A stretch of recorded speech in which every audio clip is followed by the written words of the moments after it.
दोस्तों, वक्त और हालात एक ऐसी चीज है जो कभी भी किसी को नायक और किसी को भी खलनायक बना सकती है।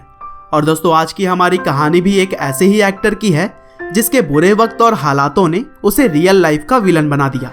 हम बात कर रहे हैं बॉलीवुड के जाने माने एक्टर संजय दत्त की, जो कि अब तक लगभग 190 फिल्मों में पुलिस, गैंगस्टर और हीरो की तरह ही कई सारे अलग अलग किरदार निभा चुके हैं और इन रोल्स ने उन्हें लोगों के बीच काफी फेमस भी किया है।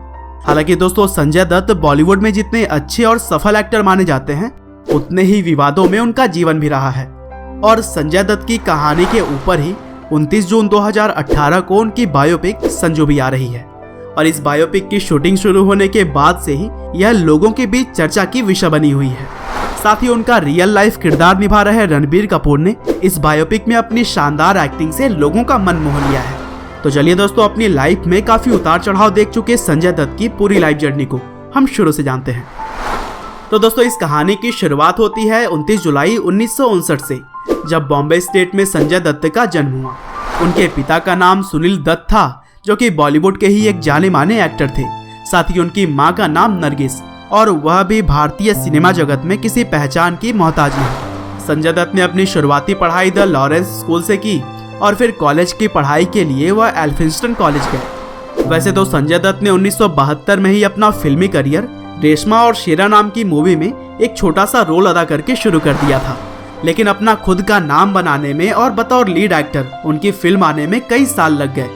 दोस्तों, संजय दत्त भले ही सुनील दत्त और नरगिस के बेटे थे, लेकिन एक्टिंग में अगर उन्हें लंबे समय तक अपना नाम बनाना था तो स्क्रीन पर अच्छी परफॉर्मेंस तो देनी ही थी। और फिर 1972 में एक छोटे से रोल के बाद से उन्होंने अपनी एक्टिंग के स्किल्स को और भी बेहतर किया और उनकी यह मेहनत दिखाई दी 1981 की फिल्म रॉकी से, जो कि बॉक्स ऑफिस पर बहुत ही बड़ी हिट साबित हुई। और अपनी पहली मूवी से ही संजय दत्त ने बता दिया था कि वे लंबे रेस के घोड़े हैं। हालांकि इस मूवी के रिलीज होने से पहले ही संजय दत्त की मां यानी कि नरगिस की मृत्यु हो गई और इस घटना से संजय दत्त को बहुत ही गहरा सदमा लगा।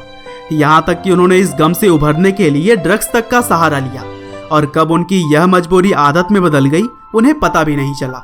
और इसी बीच उन्हें ड्रग्स रखने के जुर्म में पहली बार जेल भी जाना पड़ा।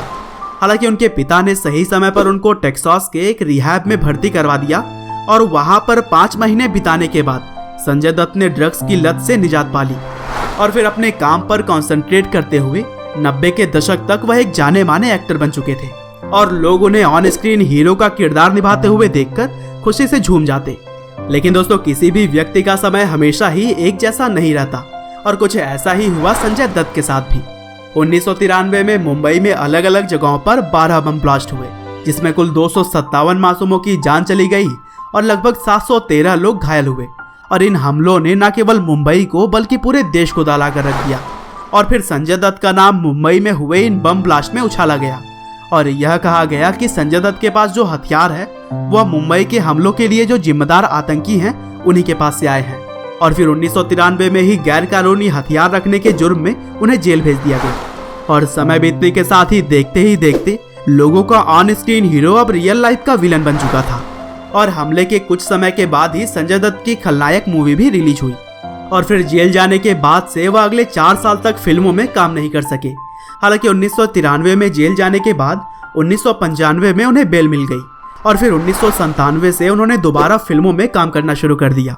हालांकि इस लंबे गैप में भी उनकी पहले से बनाई हुई फिल्में रिलीज होती रही और फिर वापसी के बाद 1999 में उन्होंने वास्तव और दाग द फायर की तरह ही कई सारी सुपरहिट मूवीज दी।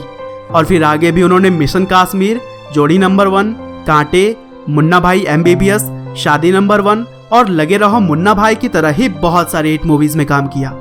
हालांकि दोस्तों, मैंने अभी आपको जो मूवीज बताया है वो काफी कम है। इसके अलावा भी उन्होंने सैकड़ों मूवीज में काम किया है, जिसका अलग अलग नाम लेना इस वीडियो में पॉसिबल नहीं है। हालांकि इसी बीच 2006 और 2007 में मुंबई बम ब्लास्ट के केस के चलते ही उन्हें 2 बार जेल भी जाना पड़ा, लेकिन इस बार उन्हें जल्द ही बेल मिल गई। लेकिन इसी समय उनके लिए थोड़ी और राहत की खबर तब आई जब उन्हें आतंकवाद के केस में निर्दोष पाया गया। हालांकि अवैध हथियार रखने के जुर्म में वे अभी भी दोषी थे।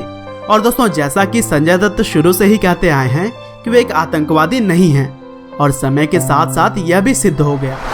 हालांकि अगले कुछ साल बीतने के बाद 2013 में अवैध हथियार रखने के जुर्म में 5 साल की उन्हें सजा सुनाई गई, लेकिन वो कुछ समय पहले भी जेल में बिता चुके थे और इसीलिए सजा के बाद से उन्हें जेल में 42 महीने ही बिताने थे।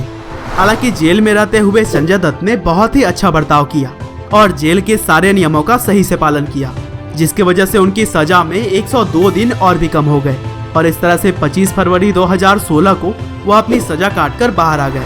और जैसा कि मैंने आपको पहले ही बताया कि संजय दत्त के लाइफ के ऊपर उनकी बायोपिक 29 जून 2018 को रिलीज होने वाली है और इस मूवी में संजय दत्त का किरदार निभाते नजर आ रहे हैं बॉलीवुड के मशहूर एक्टर रणबीर कपूर।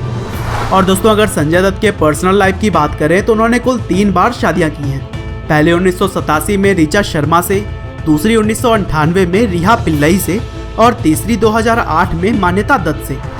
और दोस्तों, अंत में बस मैं यही कहना चाहता हूँ कि एक समय पर भले ही संजय दत्त ने कोई जुर्म किया हो, पर वो आज अपनी जुर्म की सजा पूरी कर चुके हैं और कहते हैं कि अगर व्यक्ति अपने कर्मों की सजा काट ले फिर वह दोषी नहीं रहता। उम्मीद करते हैं कि आपको संजय दत्त की यह कहानी जरूर पसंद आई होगी। आपका बहुमूल्य समय देने के लिए बहुत बहुत धन्यवाद।